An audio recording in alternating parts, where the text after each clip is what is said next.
By February 13th, Adaeze had already decided how Valentine's Day would end. Alone. Not bitter, not angry, just alone. She stood on 3rd Mainland Bridge, Lagos traffic crawling like punishment, and watched couples in cars beside her laughing. Her phone buzzed. Valentine's gift ideas for your man. Adaeze muted the chat, because nothing hurts more than advice you don't need.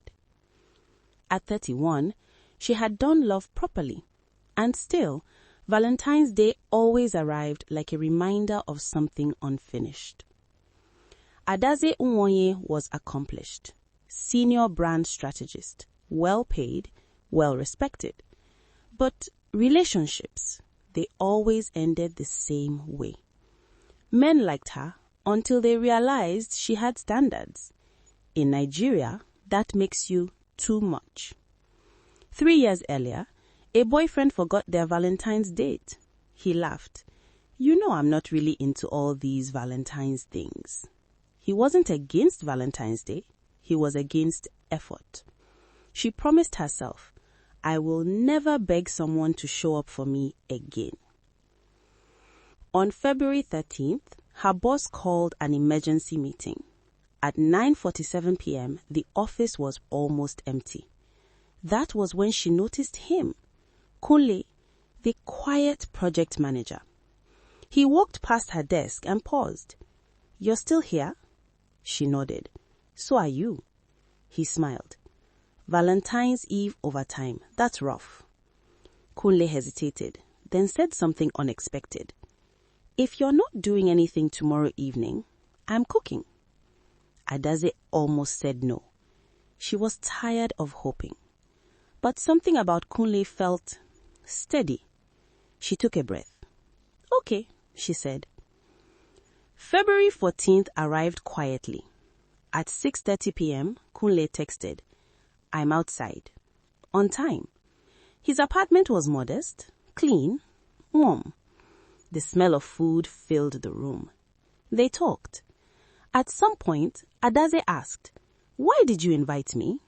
Kunle said, Because I've watched you show up for everyone else, and I wondered who shows up for you.